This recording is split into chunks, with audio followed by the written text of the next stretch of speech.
pong part ng programa kung saan nakapanayan po namin kayo at ipinost niya po yan sa kanyang Facebook page. Ano po yung gusto niyong linawin mismo doon po sa post? Well, nakita ko po yung pinost niya. Kinuha niya po yung sa ating panayam at sinasabi niya dun sa post niya, dun sa caption ng post niya na ako daw mismo inamin ko na may mix up, may mali. So siguro po yung mali dun yung pagkaintindi niya. Sapagkat pinaliwanag ko po, palagay ko naintindihan niyo naman po parehas ni Kated yung aking paliwanag na yung pagkilos na yon, dalawang bagay yung nakita natin. Yung una, yung po yung sa human trafficking side nitong tinatawag na talent manager, si alias Ken.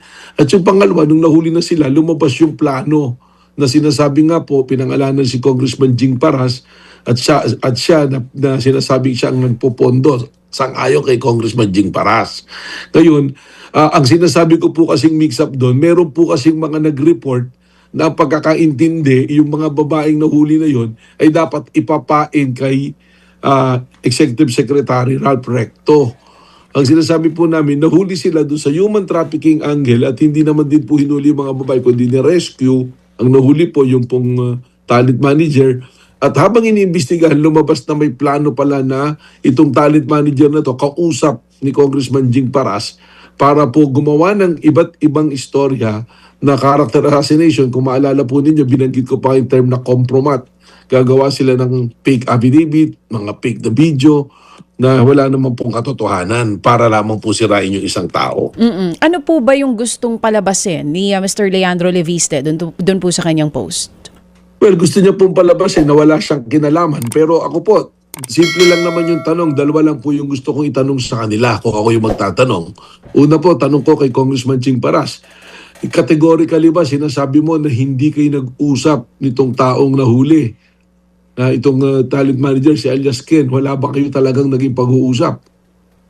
So kung wala, ibig sabihin, hindi na ako pupunta rin sa pangalawang tanong kay Congressman Libiste na, Congressman Libiste, categorically ba itinatanggi mo na kinausap mo si Jing Paras para gawin to?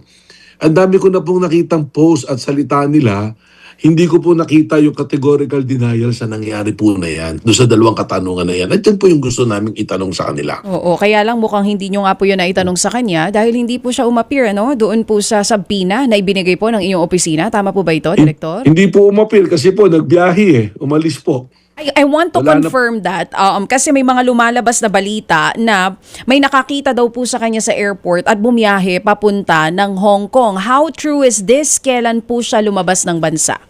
Teka lang po, bubuksan ko kung ano yung doon sa ano po, no? Kasi positive po yan, umalis po. Actually, pares po sila ni Senator Ligarda na umalis. So, confirm po yun, kasama po yung kanyang nanay, si Senator. Magkaiwalay po, si Leandro Leviste po, umalis po noong August 2. Papuntang Hong Kong. Yun po yung kanyang biyahe. Si Senator naman po umalis noong August 2 rin. Magkaiba po na flight via Hong Kong, pero ang final destination is France.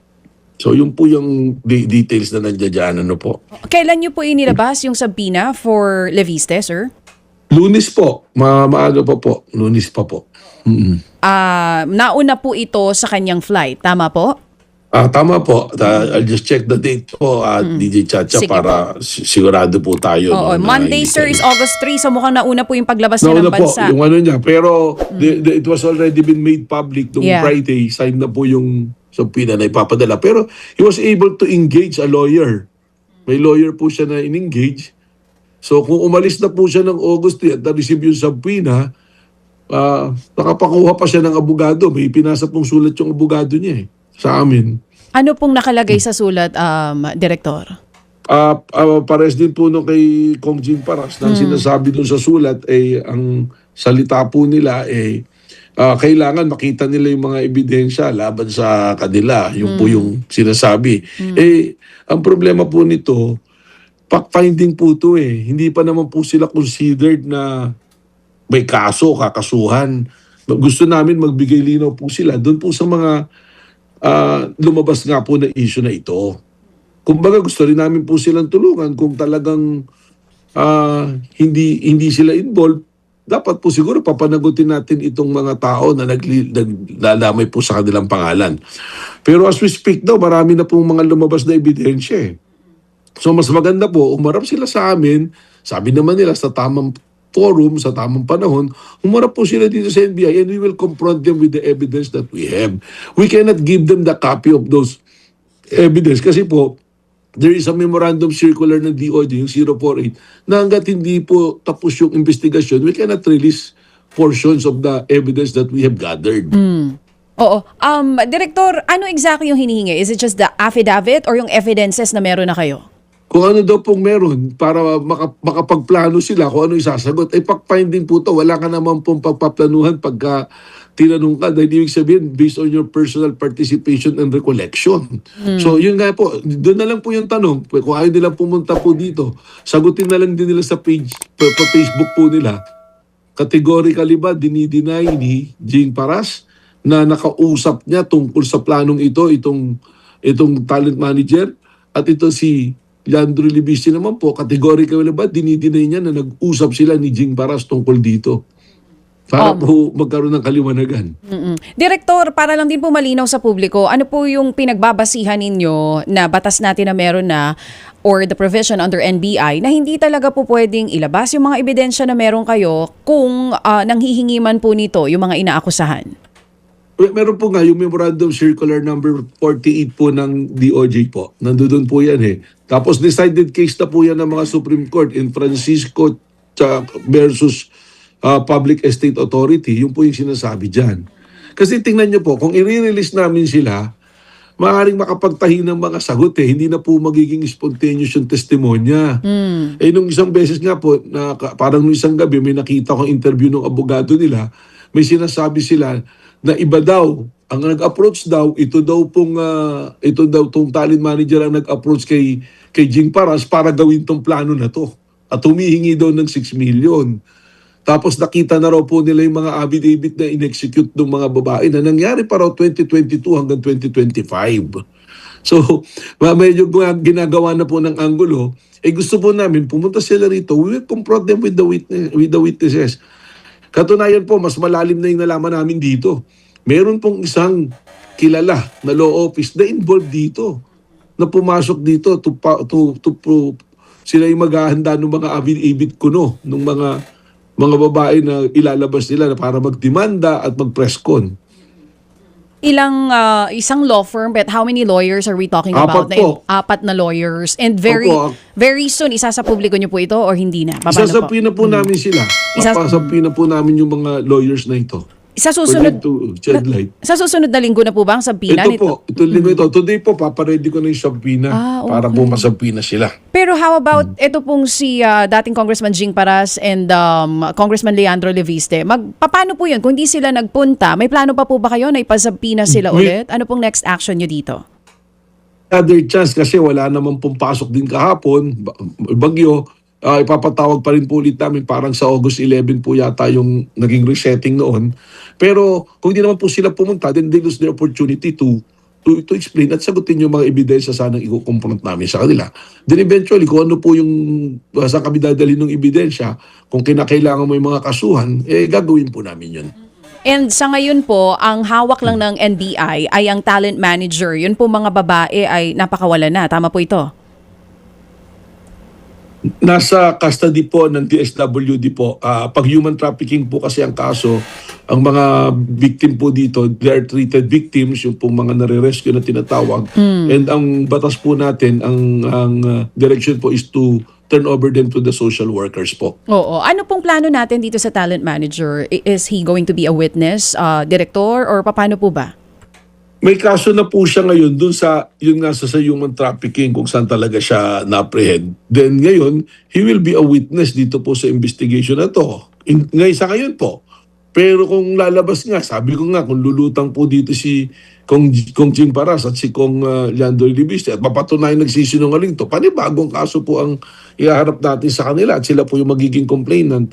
Mas maganda po sana mag-cooperate sila kasi nagtataka naman po ako, kumuha ng abogado, pasipag magsalita sa social media, pero hindi naman po sinasagot ng diretso yung mga dapat na mabigyan linaw po. Hindi po pwede kasi sa investigasyon yun, general denial lang. Dinideny mo lang na wala. Eh, if they want to see the evidence, pumunta po sila rito, we will show it to them. Ganun po yung proseso natin dito. So, base po sa pagkakaintindi ko, Direktor, kahit pa nagbigay na ng kumbaga mga ebidensya at salaysay, itong talent manager, tuloy po ang kaso sa kanya. Hindi po tulad ng mga lumalabas sa social media na gagawin daw siyang witness at walang kaso. Magkaiba po yun eh. Magkaibang kaso po yun. He still be responsible po dun sa kung saan talaga siya nahuli. Wala po kaming pag-uusap na ganun.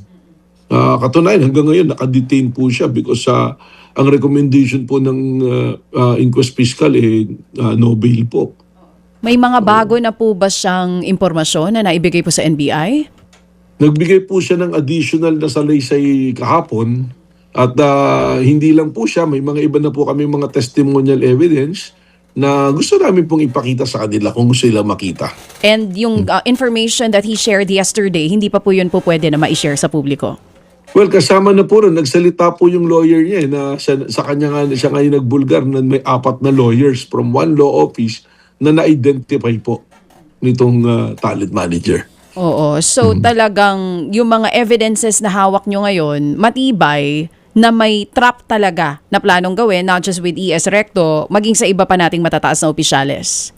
Malinaw po kay ES Recto. Pero ngayon po, nung tinitingnan namin yung angulo na masyadong coordinated, at sabi ko nga, isa pang kilalang law office yung lumulutang, medyo nagkakaroon po ng itsura, ng hulma, yung mga sapantahan na mukhang may iba pa po gustong biktimahin.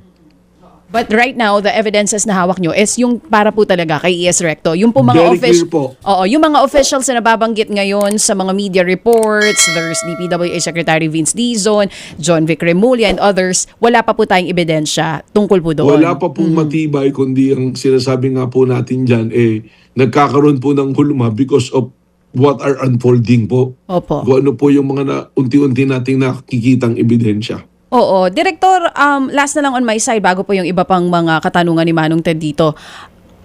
May ugnayan na po ba kayo kay ES Recto? Siya po ba'y magkakaso rin dito? Paano daw po? Anong actions na gagawin niya? Meron po. Inihintay po niyang matapos yung investigasyon and that will be the time that he will do his legal actions po. Oo. Is he going to make a public statement or hindi na po diretso kaso na ito? Wala po kaming napag-usapan ng legal team niya tungkol doon, kundi gusto nila matapos namin yung investigasyon at kung ano man yung aming magiging findings they will act accordingly po. Was he surprised dito po sa planong trap sa kanya? Well, nagulat po siya sapagkat unang-una hindi niya rin po kilala yung mga tao na ipinakita namin. Hindi niya kilala talaga, pero siguro po in the other end baka hindi na rin kagulat-gulat para sa akin dahil he can be targeted for so many reasons. Local politics can be one, yung po yung sinasabi ng isang witness doon. Pangalawa, dahil siyang alter ego ng ating presidente. At kung may katotohanan nga yung mga istorya na targeted yung mga opisyalis na matataas na pwesto ngayon sa gobyerno, then talagang I think he is a very well candidate na targetin po ng ganito pong proseso. At ito po mga motibo na binabanggit ninyo na malamang politika, yan din po ang pakiramdam ni ES Recto na mukhang dahilan nitong posibleng trap sa kanya. Wala naman po sigurong makikitang ibang dahilan. At categorically nga po, sinabi mismo nung si alias Jen, ng babae, na yun yung paabot ni Congressman Jing Recto, Jing Paras, na yung pahayag niya mismo na dahil sa lokal na politika. At may mga sinasabi pa na masasamang tao dahil niloloko nila ang tao. Ganun po yung mga lumabas doon sa storya ng ating witness po. For clarity po, Director, yun bang talent manager umamin sa inyo o sa mga ahente ninyo na talaga namang may mga customer siya na mga taga-gobyerno? Wala pong direkta doon sa kanyang affidavit, pero sa ngayon po, yung ang cyber warrant namin, makikita namin doon sa telepono. Pero sinabi naman po niya, meron po siyang sinasabi, pero sabi niya, PR lang, yung parang date lang. Ganun. Sabi nga niya, ngayon lang ako may involved dito sa ganito, sa ganyan na sistema. Escort. Pero there's a strong indication po, Kate, I know what you're saying, but there's a strong indications na meron pong mga involved po na malalaking tao. Escort service. Ganun na nga po, Sir Ted. O sige, iiwan ko po muna yung topic na yan habang ito po ay nagpapatuloy ang investigasyon. Alam niyo na po ito, Director, ito pong umano 4 doon sa mga nagpapakilalang bodyguard raw ni Saldico ang nagbago na po ng statement? Yes, na balitaan ko na po, and even before lumabas yan, there are already feelers coming in na gusto pong makipag-usap sa amin ng una, 2, tapos 4, and they say na later on, dadami pa po. Pero we are validating, pero tapos lumabas na nga po sa news, nilabas na nila na gano'n. At ako naman po, consistent to what we have investigated nung pumunta po sila rito, Kated, kung naalala nyo, pinatawag po namin sila. That is consistent to our findings and recommendation po. Kaya hindi na rin po ako nagulat na mangyayari po yan. Findings and recommendation po na ano, sir? Para lang mas maliwanag. Hindi po namin binigyan ng malinaw na credibility yung kanilang statement doon because unang-una yung hesitations, tapos pangalawa, hindi naman po nila pinirmahan, yung kalahati pumirma. At kung maalala nyo po, Kated, sinabi ko na nga, November pa lang, kasama na nila hanggang bago lumabas noong February. And ang aming pong findings doon is it looks like na kinukoach nga po nito ni Attorney Balico dito mga 18 Marines po na ito. Okay, so kung hindi nyo po tinanggap, no, hindi nyo binigyan po ng bigat itong mga binabanggit niyong salaysay nitong nagpapakilalang mga bodyguard raw o delivery boys ni Saldico, bakit yung iba dito ay tinangkilik na ombudsman? Well, I cannot speak for Ombudsman, Kated. Ano po, no, they are an independent body. Baka meron po silang nasisipat base sa kanilang lente na maaari po nilang magamit. Sa amin naman po kasi, ang amin pong tiningnang kabuuan po nung joint affidavit po, yung pinagsamang sinumpaan sa Laysay. Because ang challenge nga po namin noon, Kated, is hindi pwede na sama-sama, ano po. So yung ang understanding ko po rin kay Ombudsman, meron yatang 8 na nag-issue talaga po doon ng salaysay. Yung sa amin po rito, 4 or 5 lang po yata yung pumirma.